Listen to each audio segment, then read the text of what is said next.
Well, a very good afternoon to you, and you're welcome to Good Afternoon, Ghana. This afternoon, we have some latest development from the Vice President who took action yesterday. So we're talking about the students' loans or loans that are accessed by students. There was a promise put in by this government that it was going to, as one of its policies, it was going to implement a no guarantor loan facility for students. That has finally, as you say, seen the light. Yeah, seen the light of day, and it has been launched. We're going to go into it and talk about it. So John Ferguson Lane will join us. He's the head of Public Relations Students Loan Trust Fund. And also Dennis Appiah Labi Ampofo, if you remember him. He's a NUC's president. He will join us also on a platform for us to talk more about it. But let me just take you through that henceforth, the students and tertiary institutions will not need a guarantor to access loans from the Students' Loan Trust Fund. Now, with this policy, a student only needs an admission letter and the Ghana card to access a loan. And this followed the launch of the No Guarantor Students Loan Policy by the Vice President, Dr. Mahmoud Bawumia, last Wednesday at the Kwame Nkrumah University of Science and Technology in USD.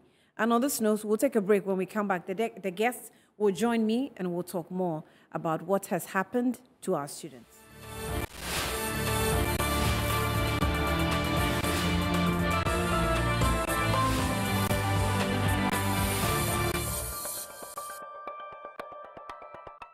Welcome back to Good Afternoon, Ghana. So let's now get into the discussion. George Ferguson Lane is the head of Public Relations, Students Loan Trust Fund. He's joined me in the studio. You're welcome, John.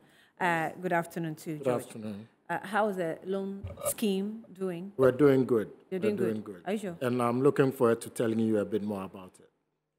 Who did it? We don't have money. Anyway, Dennis Appiah Labi Ampofo, one of the very controversial presidents we've had at NUCS, is with us in the studio. You're welcome. That's quite unfair. That's quite unfair. I mean, I've always been a good friend. Your reign has been controversial. Just accept it. It makes you stronger. You know, what doesn't break you makes you stronger. I'm sure you're stronger because you've endured some before. Oh, yes. That one, you are right about that. I must be very controversial as well. Anyway. You can imagine. So you see, I take that. Anyway, so let's go into the story. Vice President Dr. Alhaji Mahmoud Bawumia has reiterated government's commitment to build a human capacity of citizens by providing adequate educational infrastructure development across the country.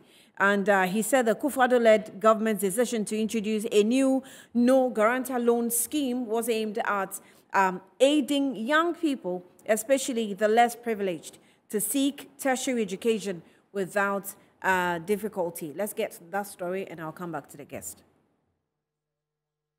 To officially launch the new No Guarantor Students Loan Scheme at the Kwame Nkrumah University of Science and Technology on Wednesday, the Vice President, Dr. Alhaji Mahmoud Bawumia, revealed that the No Guarantor Students Loan Scheme policy was a promise made by the Akufo-Addo government prior to the 2020 elections, which aimed at making tertiary education accessible to Ghanaian youth. He added that the No Guarantor policy makes it possible for all qualified young Ghanaians to access loans to fund their tertiary education using only their Ghana national ID card. And this promise that Nana Addo Akufo-Addo made, bringing sure that no guarantor is required, has been fulfilled. I'm very, very happy.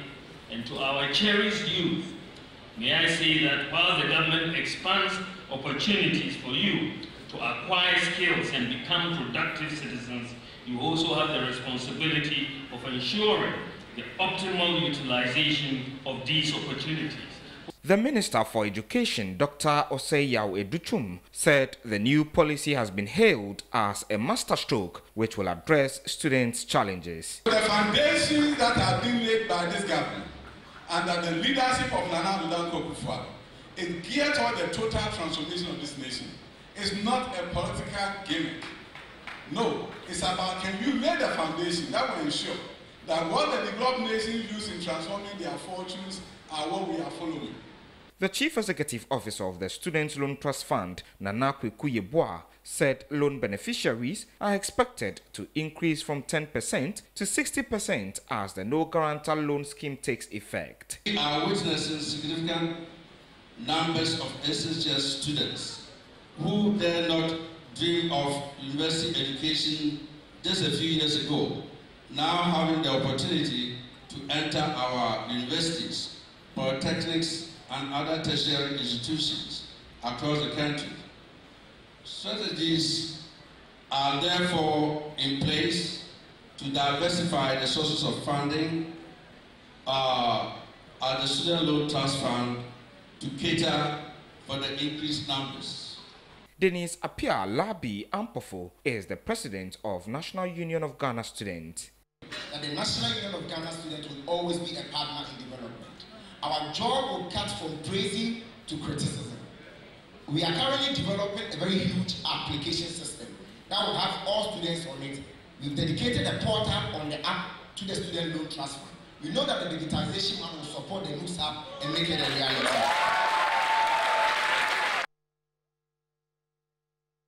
Welcome back. So that's a brief about what the program that happened on Wednesday. It's a good thing for students. No Guarantor loan scheme actually launched, led by His Excellency Vice President. It was a promise, I said earlier, was a promise by the current administration, and I guess it's keeping to that promise. So, gentlemen, you're welcome to the program once again. Let me go to the student first, Dennis. How's this to you? I mean, I saw you on TV. Thank you very much, Annie. Like I mentioned at the program, at the launch of the No Guarantor policy, from us at the National Union of Ghana Students, it's commendable. It's a good news. It solves one of the biggest problems that has, for the years, bedeviled the Student Loan Trust Fund. For every student who has gone through the Student Loan Trust Fund to get completion, to complete school, knows how difficult it is to get a guarantor. Beyond that, to parents and people at home who have had to guarantee for students or for people, know how uncomfortable it makes them to go through that process. So for us to get to a point where our country now would allow students to have access to funding without necessarily having to go through the hassle of finding a guarantor, I believe that it's a huge one for us as students. Now you just need your Ghana card. Effectively, it means that once you have the Ghana card that bears witness to the fact that you're a Ghanaian, your position of acquisition of funding towards your tertiary education is bettered. That is good news to us at the National Union of Ghana Students. And we didn't mince words in saying that we are grateful to the Vice President and the entire administration. But, you know, as a human being, it's natural and normal that when there's some cash somewhere, we know that that's what makes life easy for us. So when there's money somewhere and they say, go and pick it, no conditions attached, I expect that your hands will be in the air. I think that first of all, the impression is that it's not a no condition attached. There is a condition. The condition is that you go through a process. The condition is that you pay after you complete. So it's not a free money. Again, there are a lot of young people in our various tertiary institutions who would depend so much on this facility, who, if we do not eliminate the barriers to funding, we may have to drop out of education. The tertiary average enrollment in Africa or the sub-Saharan Africa is not something that we should be comfortable with. Every single person, every single one of us as players in the educational sector must find ourselves actively working to break the barriers to education. And giving true meaning to education is a right and not a privilege. So the focus at this point should be the less privileged in society who would have access to this facility. It should be how we move from a 20% tertiary enrollment average to at least a minimum of 40 within the next decade. We are a country that finds ourselves in the sub-Saharan African region that is doing 9.3% average of tertiary enrollment. And the biggest factor in the decline of tertiary enrollment across the sub-Saharan African is poverty. Poverty. So everywhere in the world, even in an advanced world, student loan schemes are very important facets of the education. In the US, in every aspect of the country, of the world. And if you get to Africa, that runs just about 13 countries 13 countries that runs institutional student loan schemes. It tells you that we should be worried. What we should be worried about as Ghanaians is not just about the student loan scheme. It's about how we make it easy for young people across the country, from Axim to Paga, to have ease of access to financing their education. The point still remains that education is expensive. What government has to do as a responsibility on government is to mitigate the cost financing model of education every day and every time. Right. Let me come to George. Is this a good thing for you? First, let's know how the Students' Loan Trust Fund has been running and the state it's in now, before we even get into the... Okay, thanks, Anne. It's in a good state. We are in a healthy state.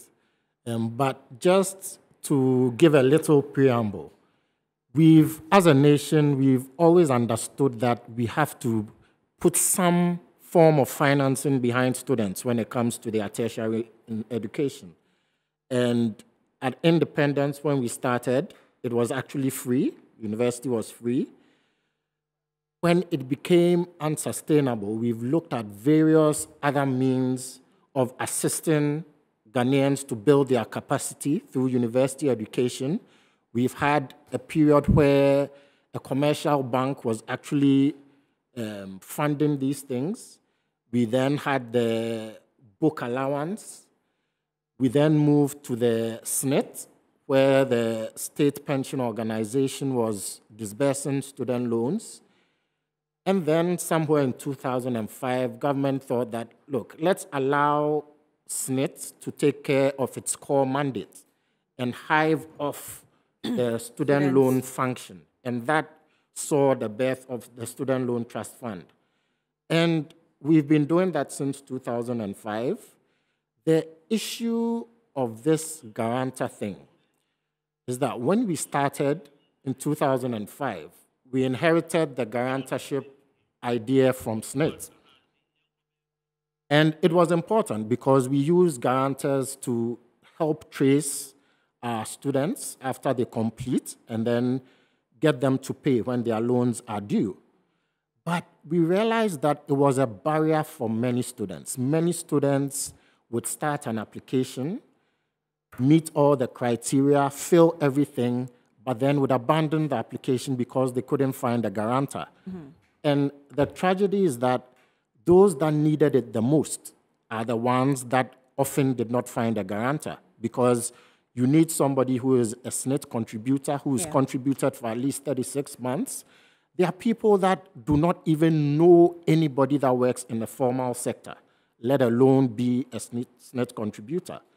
So it was a significant barrier for a lot of students. And over the years, as a fund, what we've tried to do is to lower this barrier. So one of the things we did was to reduce the number of guarantors from 3 to 1. Mm-hmm. It was still a problem for many students. Even finding one guarantor, they still So at some point, it was actually reduced from 3 to 1? From 3 to 1. Okay. It was still a barrier, so we decided, okay, let's diversify who can guarantee for a student. Okay. So now we brought in corporate bodies. A corporate body could guarantee for a student. A religious body could guarantee. A church could guarantee. The district assemblies also had the opportunity to guarantee. But there was still a problem. And even with the diversification, the main source of guaranteeing was still individuals.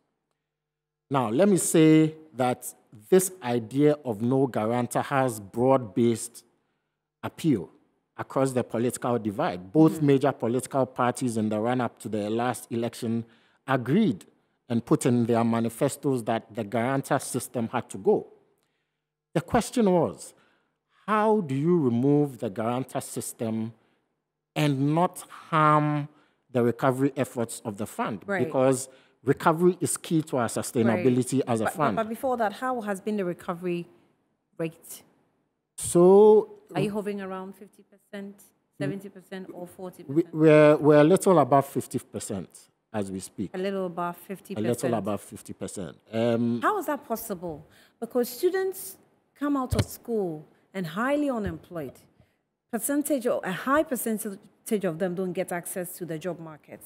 entrepreneurship gets very difficult. So starting a business is even, hard to, do. So how are they able to raise the money to a fund? We've done a number of things, but let me just say also that the typical, say a student that has a 4-year program is typically going to get about 2,500 cedis per year. So they would come out of school owing the fund about 10,000. Now, during the period that you are in school, you're not expected to repay. Also, the first year after completion, we expect that you're doing your national service, and then we give an additional year moratorium, right? So you take the loan, and you're not expected to start paying something like 6 years after you've completed, 6 years down the line. That's when you start paying. Now, for every loan you take, so we take every loan to be what you take in an academic year. So that means by the time you complete, the average student would have taken 4 loans. For every loan, you have 2 years to pay back. So it's quite flexible. People, students or borrowers that are paying on schedule are paying an average of, because of the long span of repayment, are paying an average of 80 to 100 cedis. So it's not a lot of money to pay, even if you're struggling. And we have a significant number of borrowers who are they've started servicing their loan before it's due. We have people doing their national service that are using a portion of their national service allowance to service the loan. So it's long, it's flexible, and the repayment amounts are not that big. And that's how come we've been able to... What's the biggest loan accessed by a student? So the maximum a student can access is 3,000 cedis an academic year. 3,000 cedis. It's tied into the school fees. It's a loan for education. Now, for some students, especially those in the public institutions, what we call the non-fee paying, it's enough to cover the tuition. For others who are paying a lot more fees, it makes sense for them to use it to pay off their hostel fees or to buy books, but it's there for anything that would help you to bear the costs of your tertiary education. So it's not tied specifically to fees. Okay, you want to add something because you were looking at Well, I have said personally that considering the trajectory we've been on as a country, the least we could do for our people is provide easy access to loans. Because one, most of our old folks leading the country right now probably had the benefit of having access to education for free. So as a country where we've moved from a fully financed educational sector by the government to the cost-sharing model from Akosombo Accord, where now students are bearing a huge chunk of their cost of education, then the least we can do is continuously break the barrier. So from the trajectory from the student loan, where we've reduced guarantors to 3 to 1, diversification of guarantors, to the point of having a no guarantor system, I think that now the focus should be how do we even move on from this stage to a stage where it's even much more better. Things get better for our students. I have hoped I could stand confidently and say that free tertiary. I mean, hope to see that day. I think it's within the equation. That's my point. It's one thing that I'm hoping that maybe it might not be within my era as NUC's president, but one day we get to the point where our country says that free tuition for tertiary education. But until then, the least our leaders can do for us, and it's for both political device, and clearly both of them stated it in their manifestos, is to consistently take steps to reduce the burden of acquisition of funding. I mean, don't say both. You're not being fair to the other parties. Both parties actually stated it in their manifestos. No, I'm saying that. Don't say both because we don't have just okay, Annie, I'm sorry. I'm sorry. I mean, let me mention the two leading political parties. Both mentioned that they are committed to this. What that tells you is that there is certain magnitude of weight in the matter of no guarantor. And that is how come we can't belittle the achievement, or we can't belittle how important a milestone it is to the students' front. Because if both political parties who are leading identify it as a critical part and promise it, then it is a matter that needs commendation if someone is able to achieve it. Now, quickly after that, now we move on to how do we make it better. Okay, we'll come to that. But so we are now at the no guarantor stage. We've moved from 3 guarantors to 1 diversification, and now no guarantor. When you were talking and taking us through all that, I was also considering population. You know, at the time when it was free, as a small country, we probably could afford it because, I mean, how many people are in school? How many universities did we even have at the time? Yeah. So it made a lot of sense. Now, growing, it became more difficult for us to manage the situation. However, when the population grows, it then becomes difficult even to manage, more difficult to manage. I'm not saying it's not difficult before, but more difficult to manage. So how is it that as the population grows, we think that relaxing the policies will be to maybe both benefits? So this is the misconception. It seems as if no guarantor means come and take the loan and we don't expect you to pay. No, not necessarily. That's not the case. No guarantor doesn't mean you shouldn't pay. I'm just saying that. What we actually have now is self-guarantorship. Yeah. So more so. It's more self-guarantorship than no guarantor. So rather than a third party guaranteeing for you, you are guaranteeing for yourself.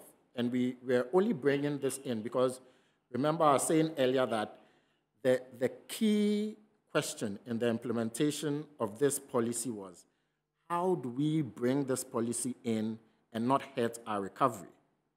And so we had to answer those very difficult questions, and we had to make sure... Which is an obvious question, everybody. Absolutely. And it's simple. Why did we have guarantors? We had guarantors because, somebody applies for a loan in university. They use a 024 number. They graduate, they are in the workforce, and they've changed their number to something else. The fund finds it difficult to track them. We fall on guarantors to help us to trace them. That has been all they pay. Yeah. That has been the primary, but the primary function of the guarantors has been tracing rather than paying. Over the history of the fund, the average we've had is about 5%, is in about 5% of cases that the guarantor actually has to pay off. Okay. So it's not that significant, and it keeps dropping all the time. So for us, it was about putting in place mechanisms to be able to trace our borrowers and get them to pay. And we're confident that with the Ghana card, there's enough information on it, there's enough data on it, it's sufficiently interlinked with other databases, as you're well aware. You say sufficiency. Ghana card just started. Yes, it's not really linked to almost every system now. It's linked to your phone number. It's linked to your SNIT number, and that's key for us because if you're working, you should be paying. So it's linked to your SNIT number. Is now your tax identification number. So what if this person is not working? Because like I said, we have a high number of unemployment rate within the elites or the graduate sector. That is true. And what we always encourage our borrowers to do is to come forward. If you're not working, forward, come and sit with us. Let's talk through it. Let's restructure it. The worst thing you can do is to sit at home, not approach us, not make any attempts to pay, and then have your interest piling up. That's very bad for any borrower, and it's bad for the fund as well. So we're constantly encouraging borrowers, if you are having difficulty paying, if even you were employed and you were paying and you find yourself unemployed, contact us. So yes, there is high graduate unemployment, but there are sufficient employed graduates to make the fund sustainable. And I'm sorry to say there are a few irresponsible borrowers who are now working and simply refusing to pay. When you know that you've used that financing to get yourself a degree, and a new generation is actually depending on you to pay back so they can also benefit. I mean, sometimes I don't know if I can speak for the students or those who are defaulting. Let's check this calculation out. You are a graduate. You've gotten employment. You're being paid, say, maximum 2,000 cedis, right? You owe students' loan 3,000 cedis. Let's say that's the maximum you have been giving out, right? No, you owe us about 10,000 cedis. That's if you've completed. The 3,000 is for what? It's for a semester. It's for a semester. It's for a semester. Oh, wow. No, for the academic year, sorry. That 3,000 for the academic year. So 4 years, okay, times the 3,000. That's even huge. Okay, so... And you're paying 100 cedis. You're paying 100 cedis, month. so it's spread over... 8 years. So for the 4 years, every year loan you took, you have 2 years to pay back. So that's 8 years. 8 years to pay 10 or 12,000 cedis, and it isn't that steep at all. I mean, I can't think of any loan anywhere with terms like that. Because I'm trying to do this calculation, and I remember I've been with a colleague who told me about how he's paying back a loan, or when I was in school, I took a loan and I'm paying, so it's a bit hard for me. And almost on a daily basis at work, he will go through calculation. He just wanted you to buy him lunch. What? That's so unfair. No, seriously. If you're paying on schedule, the repayment amount is small. 100 cedis, 80 cedis. But don't think it's that difficult or that easy. It's not. There are a lot of our students for who what you've have benefited. No, who have families depending on them as well. I agree. Rent is so expensive if you're schooling in Accra. I mean, you're done with school, you have to go and rent and look for a job. And usually they will finish school and remain in Accra. So would you rather not acquire the degree at all? Well, I'm not saying though. I'm only trying to. No, I know it's difficult, right. But it's an obligation, a moral and legal obligation that we need to take seriously because others need to also benefit. I mean, linked to the no guarantor today, but previously we still had people who were defaulting, even with the more stringent measures. Now that we have no guarantor, how do you think it's going to be? Because I think that things are tough really now. I want to take it from the analysis of if we are reducing the barrier or we are reducing the conditions. We're actually not reducing the conditions. It's just the same condition. It's just in a different shape. Still, there is a guarantor. This time around, it's not an external person. You are the same yourself. But I also do not buy the idea that our population is now increasing. So it should still be made strict because previously we were few numbers, so we could afford a free tuition system. For the records, Egypt is 100 million plus. Mm-hmm. Egypt runs a free tuition for universities. So, I mean, for the student front, you can understand us if we really require or we demand more. Mm-hmm. You should understand that. Now, moving on to the issue of repayment and recoveries, I think I would want to side with the fund managers here because, first of all, if the student front really wants to position ourselves to be able to demand and make more requests, then we must be responsible enough to think about the next generation. Because it is not just about the fund managers, neither is it about the government. The fund is constructed by Act 820 to become a revolving fund with some level of injection from government. So if you have a revolving fund, the only way you sustain a revolving fund is when those who've borrowed earlier make their necessary commitment. So it is in our own interest for the survival of the fund to make payment when it is due. The other side of the argument or the angle is where I come at the student loan trust funds at this point in time after being with them on this one.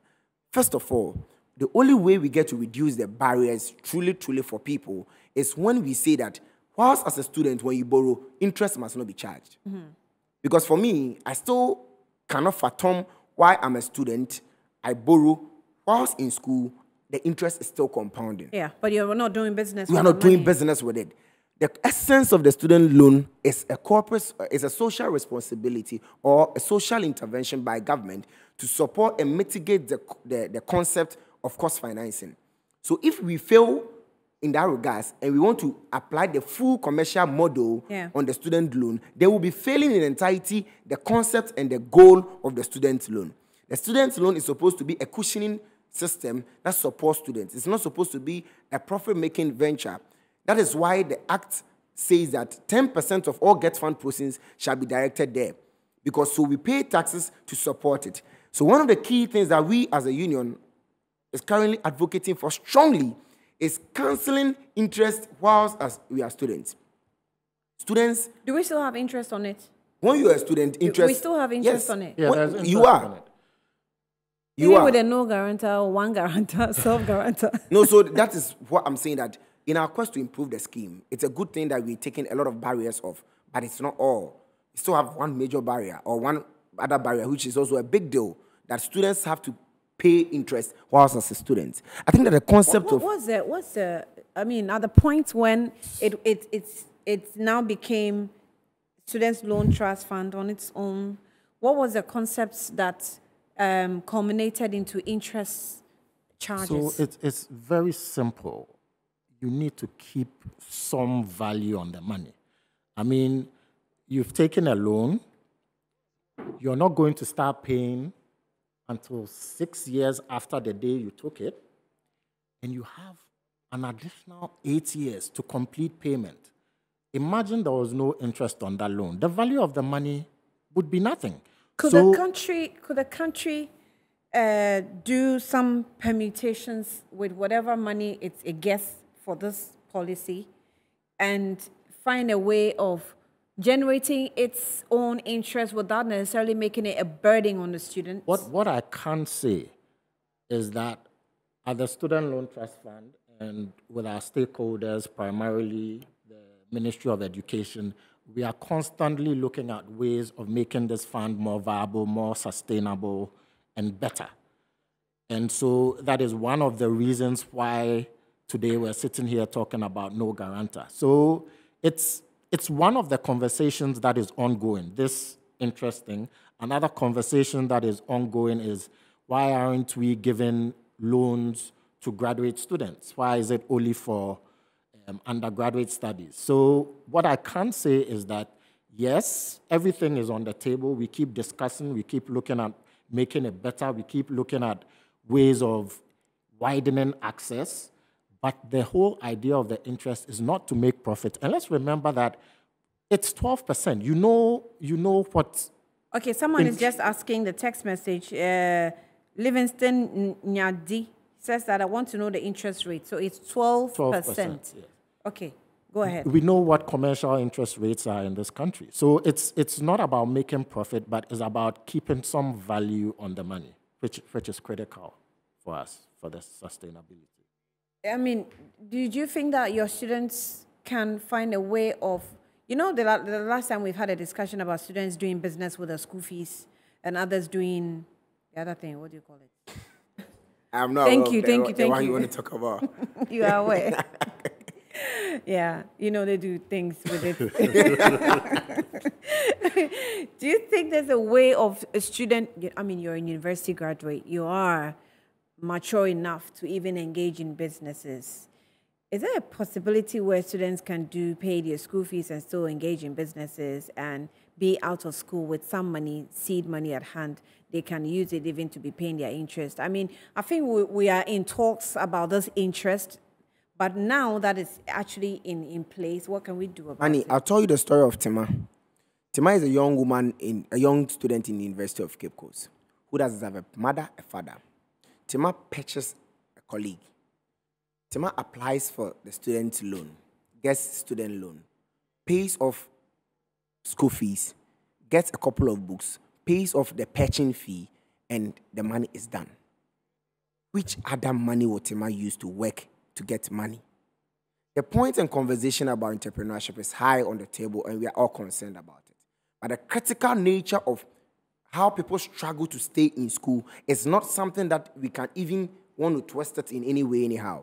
One thing I appreciate about the student loan, the managers of the fund, the CEO, Mr. George Lane himself, and the entire team there, is that they appreciate this concern. And what I want him to do for me, or the entire team to do for me, is to just join us in in one voice to advocate for interest to be slashed off while you're a student. What we get to achieve with that is that the true essence of supporting needy or poor or underprivileged people will be materialized. It will be materialized, and we don't find ourselves making arguments of entrepreneurship, what have you. The point is that food we go chop safe, we know they get. How do we go and work to generate money? We appreciate that it's not a profit-making venture. True essence of it is when we understand that students can't pay interest. When we leave school and you charge interest, it makes some level of sense because of the value, time value of money. We appreciate that too. But the essence is that it is a social intervention. It must understand itself and see that in as much as there is a revolving fund coming, that is why 10% comes from Get Fund.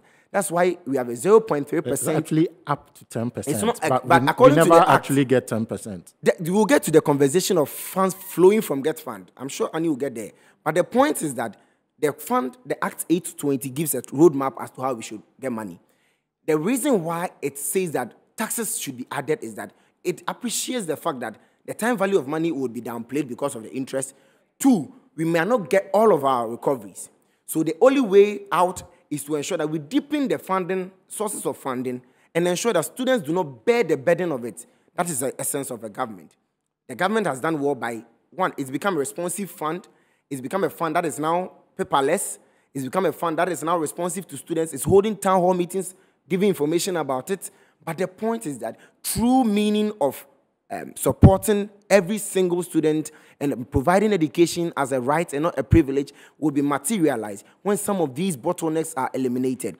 And I appreciate the effort of the CEO, Nana Kwekweje. I want to say a very big thank you for the effort he's put into ensuring that there is a robust student loan. But I keep saying, we are a bunch of an Oliver Twist. We ask for more.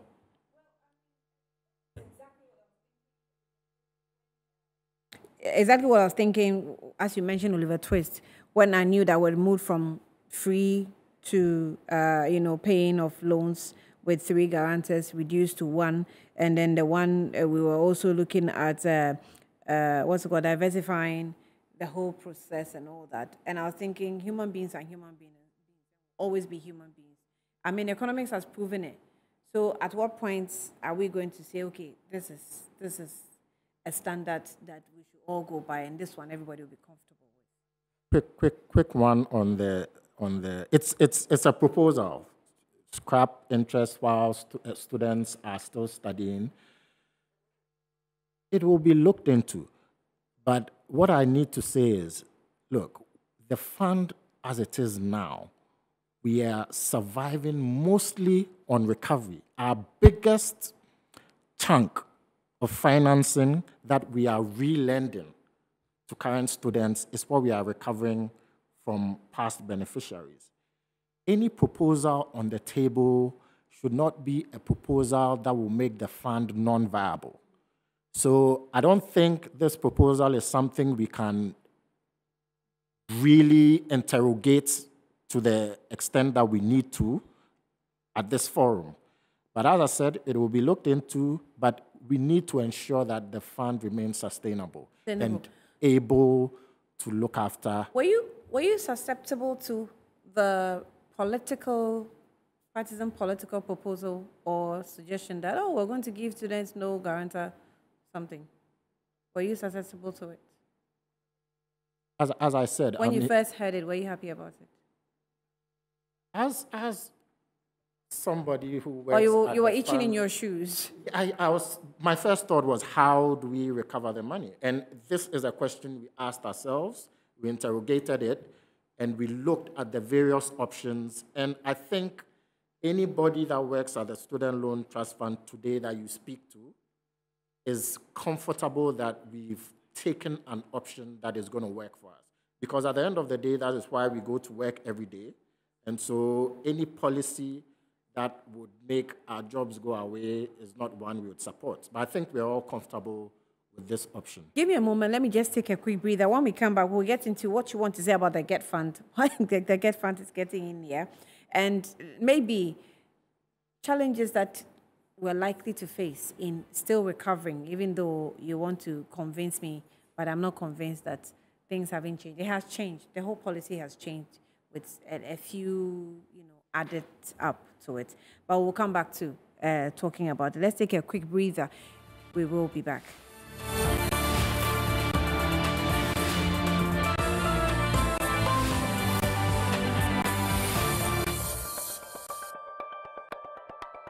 You're welcome back to Good Afternoon, Ghana. So someone just, prompted me on Facebook and it got me a little, I raised an eyebrow to it like this. He said, Annie, the 12% is after every academic year. So it means that the 12% multiplied by 4 per annum. Okay, so that's what we're dealing with. Okay, Dennis, let's come to the Get Fund issue that you were raising earlier on. Annie, my argument has been that if the student loan managers tells Ghanaians that our biggest source of funding for now is our recoveries, then we have a question to ask. What happens to Act 820 that says that 10% of all Get Fund inflows shall be moved to the student loan? Then there is a simple problem. Either Get Fund is not getting their 10% or Get Fund is not moving the money to student loan. And that is the critical matter that we would want to interrogate. That the student loan is a very important and sensitive part for us as students. Because there are a lot of students who, if access is widened, it's built and expanded in capacity, would rely on it. So that 10% must be moved to SLTF as soon as possible. Are you receiving? Actually, what the Act says is that up to 10%. And there has been a lot of advocacy to make it conclusive 10%. As it is, we're receiving something like 5% on average per annum. We've never received close to 10%. And it comes, it's often not timely, and that is one of the reasons why sometimes students also have to wait a bit longer before we disburse loans. So that is what makes our recovery efforts so critical, because So by your dependence on the recoveries, it's not by act, it's by choice. It's recoveries is still one in the Act, is still one of our main sources of funding. We are expected to use. Is that supposed to be your main source of funding? Is one of them. No, is it supposed to be the? Get Fund is. Get Fund is. So that's problematic. It is, yes. And beyond that, there's another part of the Act we now start to look at. Because then what's happening is, if Get Fund is supposed to be the largest revenue source for you to depend on, and you are not getting that, you are indirectly putting pressure on the students. Yes, I know they have to pay, but we're indirectly putting pressure on them that, well, we don't have a choice. Now we have to fall on the second force. Yeah, but they have to pay anyway. Yeah, they have to pay for anyway. us to be sustained. And they have to pay, and they will pay, but don't let it make it look like, listen, if you don't pay, we are dead. Why should you die? Because they are not paying their if even recoveries. Get Fund was disbursing and we are not recovering, we would still die. Okay, I get that. And the point is that the essence of everybody playing their part or being responsible, it's not just about them, nor Get Fund. Students must pay because it's not just about sustaining student loan. We must go beyond sustenance. Yeah. It's a matter of expansion, which is a critical matter.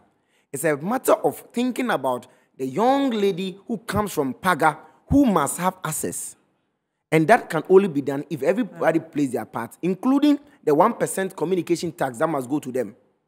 Okay. So, in essence, you can critically know that the student loan managers have been doing even well. They've been doing well because recoveries is doing about 50%. We are doing about 5% from Get Fund. I don't know about the 1% from the communication tax. If that is also coming, then it means that if we as students will be responsible and add our 50%, and Get Fund would also up their game a bit, we will be covering a lot more of students than we are covering at the moment. So what are you going to do to, our time is almost up, what are you going to do to ensure that we're moving from 50% to 60, 70 and above? You now have a no guarantor. The stress has come down, it has been reduced to you as a self-guarantor.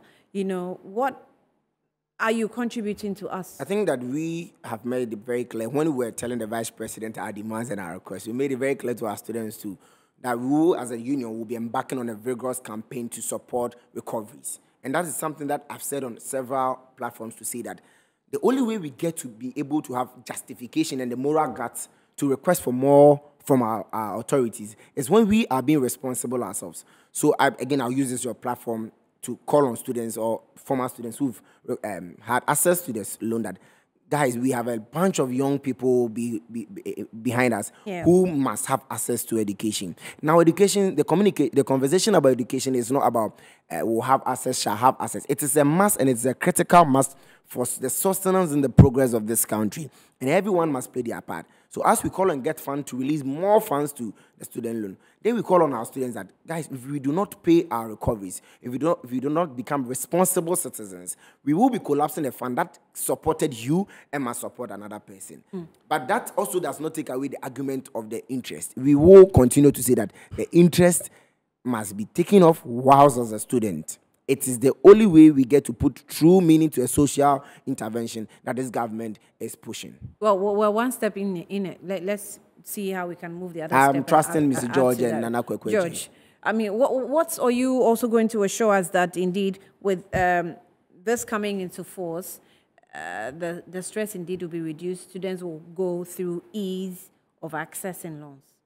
We've already put in place measures to make it easier.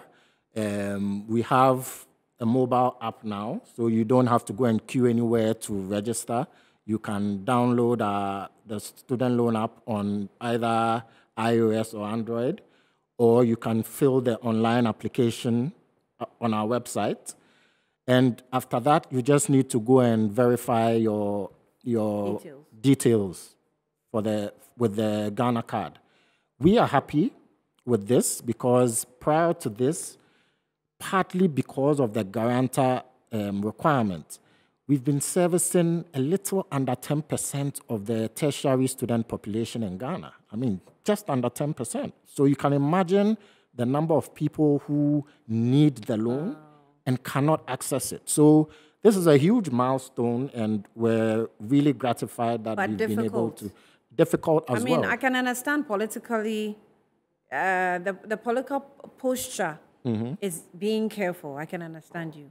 But let's just admit that it's also still going to now make it more difficult for you to do your job. So you need to put in more strategies of how to make sure this is a success, but your success rate is paramount. Absolutely. And the structures are in place. I mean, we've done quite a lot. We've opened 2 new offices in Kumasi and Accra to focus solely on recovery. We've diversified the platforms that people can, we've increased the number of partner banks. We've introduced the different Momo platforms. People can now, with our diaspora recovery scheme, borrowers abroad can now pay using Visa, MasterCard. So we're doing everything to make sure that the recovery doesn't suffer. Was this discussed with you thoroughly before it was captured into the political book? It was extensive. The stakeholder consultations were extensive, and it had to be.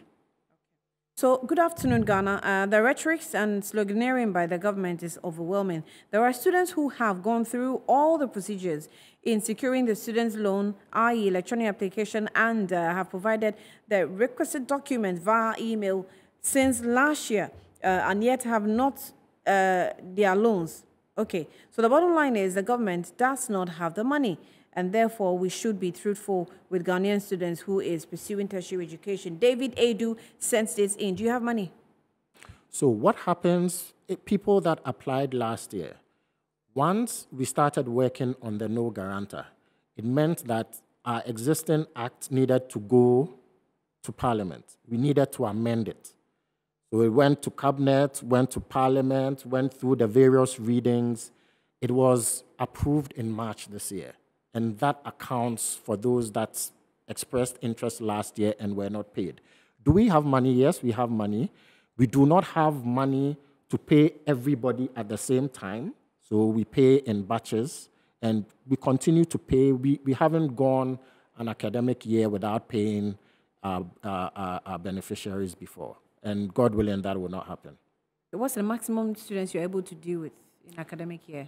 So currently, we're dealing with about 35,000 across the country. across the country, 112 tertiary institutions. His Excellency David Apia, Dennis Apia Labi Ampofo. No. Are you Apia? Wow, okay. Is indeed a good leader. Go high, bro. So, good afternoon. Sami Obodi Ansa from Kedria. He says, please, my point is, the students' loan is something that will help a lot, but I will be happy to see this government dealing with unemployment rate in the country after the school, which will work to get to do the payback. I agree with you. Good afternoon. I'm Nasiru from Sankore. I'm really enjoying your program. I think this policy is going to help students to get jobs, because since the students are owing the government, the government is going to employ them in order to be able to repay their students' loan. I went into this loan at my final year, but the fact that that interest is compounded from is killing many people. If they can take it off the compound interest rate, it will be good for us. There's a lot of messages. I'm so sorry if I couldn't read it, but we needed to put out the information for you. We'll have time with you another time. Let's see how this will start. This has been Good Afternoon, Ghana. Thank you.